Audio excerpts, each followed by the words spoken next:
జ్యోతిర్మయుడగు దేవుని సంగమా, దేవుని సమాజమా, దేవుని బిడ్డలారా, తేజోమయుడైన దేవుని కుమారుడైన యేసు క్రీస్తు తన స్వరక్తం ఇచ్చి సంపాదించిన క్రీస్తు సంగమా, ఈ రోజున ఈ శుభ సమయమున దేవుని యొక్క దివ్యవాక్యమైన బైబిల్ గ్రంథంలో నుండి ఒక సందేశం.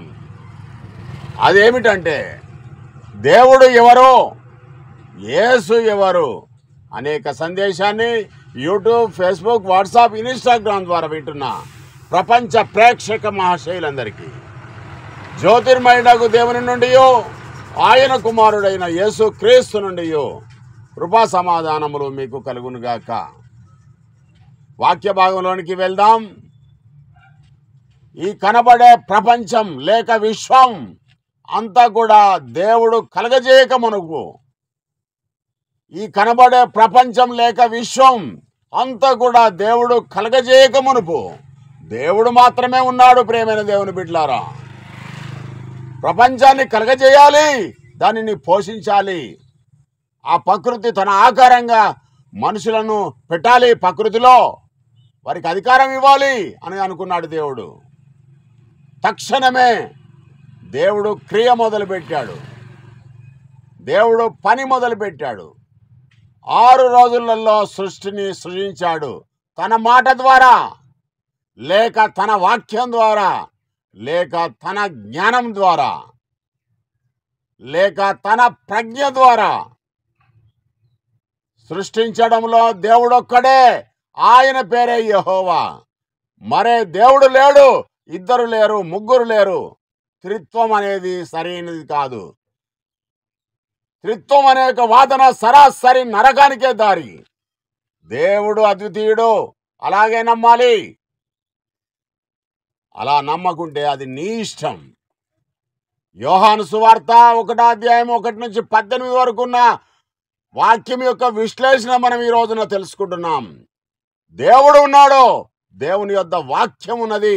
ఇలా ఉండేసరికి దేవుడు వేరు, వాక్యం వేరు అని ప్రపంచ బోధకులందరూ కూడా దేవుని నుండి, విశ్వాసం నుంచి పక్కకు తొలగారు. ప్రియమైన దేవుని బిడ్డలారా, అది ఎలా అంటే, వాక్యం అన్న పదానికి గ్రంథకర్త అయిన యోహాను గారు ఒక వ్యక్తిని ఆపాదించడమే. వారు తప్పుగా అర్థం చేసుకున్నారు. వాక్యానికి ఒక వ్యక్తిని ఆపాదించేసరికి, వాక్యం అంటే దేవుని నోటి నుండి వచ్చిన మాట, ఆ మాటనే వాక్యం.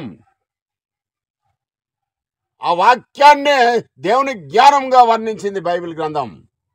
ఇలా కాకుండా మరే విధంగా అర్థం చెప్పే మరో సిద్ధాంతం ఏర్పాటు చేసుకుంటే అది నీకే నష్టం సోదరా.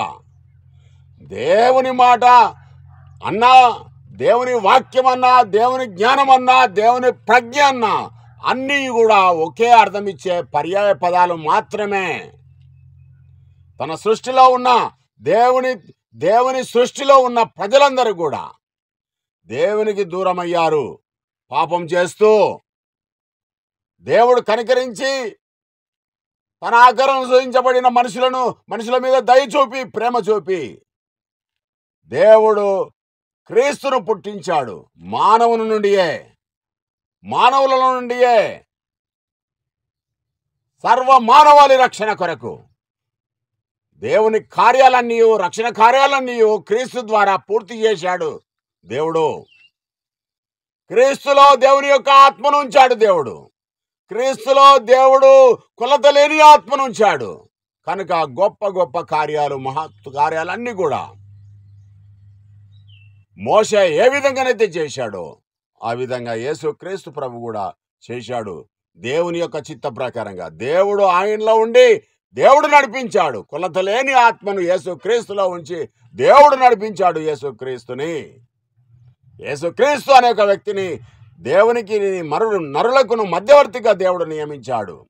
సర్వ మానవాళి రక్షణ కొరకు దేవుడు క్రీస్తును నియమించాడు. క్రీస్తులో దేవుని యొక్క ఆత్మను, దేవుని యొక్క జ్ఞానాన్ని ఉంచాడు. ఎవరికైనా ఏదైనా జ్ఞానం కావాలన్నా, వరం కావాలన్నా, ఈవి కావాలన్నా, తెలివి కావాలన్నా, బుద్ధి కావాలన్నా దేవుడు మధ్యవర్తిగా యేసుక్రీస్తు నుంచి అడిగనక క్రీస్తు ద్వారా ఏది అడిగినా దేవుడు సహాయం చేస్తాడు. ప్రియమైన దేవుని బిడ్డలారా, దేవుడు ఒక్కడే, ఆయన పేరు యెహోవా. యేసుక్రీస్తు దేవుని యొక్క సేవకుడు. వాక్యం అంటే యేసుక్రీస్తు కాదు. వాక్యం అంటే దేవుని యొక్క మాట, దేవుని యొక్క జ్ఞానం, దేవుని యొక్క ప్రజ్ఞ, దేవుని యొక్క విజ్ఞానం. ముందుగా బాప్తిసమిచ్చి యోహాను ద్వారా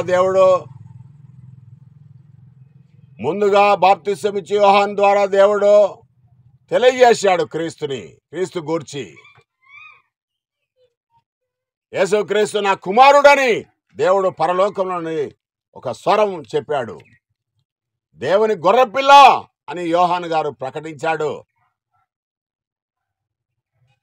యేసు అంటే ఎవరు అని అంటే దేవుని యొక్క సేవకుడు, లేక ప్రవక్త, లేక దేవుని యొక్క దూత, దేవుని యొక్క ఇష్టుడు, దేవుని యొక్క ప్రియుడు, సంఘానికి శిరస్సు, ప్రధాన యాజకుడు. ఈ విధంగా అర్థం చేసుకుంటేనే మీకు రక్షణ. లేకుంటే దేవుని యొక్క శాపం గురి కావలసిన అవసరత ఉన్నది అని బైబిల్ గ్రంథం స్పష్టంగా తెలియజేస్తా ఉన్నది. ఇలా కాకుండా ఇద్దరు దేవుళ్ళని, ముగ్గురు దేవుళ్ళని సంబోధింపవద్దు ప్రియమైన దేవుని బిడ్డలారా. దేవుడు ఒక్కడే, ఆయన పేరు యెహోవా. ఆయన ఉన్నవాడు అనువాడు, సర్వ సృష్టిని కలిగజేసింది దేవుడే. తన ప్రక్క ఇంకొక దేవుడు లేడు, కుడి ప్రక్క ఒకడు లేడు, ఎడమ ప్రక్క లేడు. దేవుడు అద్వితీయుడు. మరొక దేవుడిని తీసుకొని వచ్చి దేవుని స్థానంలో పెడితే వారికే నష్టమని బైబిల్ గ్రంథం స్పష్టంగా తెలియజేస్తా ఉన్నది. కనుక ఈ విశ్వాసంలో ఉండి ముందుకు సాగండి. దేవుణ్ణి ఎప్పుడునూ ఎవరు చూడలేదు. క్రీస్తులో దేవుని యొక్క గుణాలు దేవుడు ఉంచాడు. క్రీస్తు చూపిన మార్గంలో క్రీస్తు జీవించిన జీవితం ఏ విధంగా ఉందో మనం కూడా అలాంటి జీవితం జీవించి క్రీస్తు యేసుకు కలిగిన మనసు మనం కూడా కలిగి జీవించినట్టయితే ఉంటే దేవునికి ఇష్టలుగా జీవించినట్టు, దేవుని పిల్లలుగా జీవించినట్టు యేసుక్రీస్తును రెండవసారి దేవుడు పంపిస్తాడు ప్రియమైన దేవుని బిడ్డలారా. అప్పుడు వాని క్రియల చొప్పున దేవుడు బహుమానాలు ఇస్తాడు.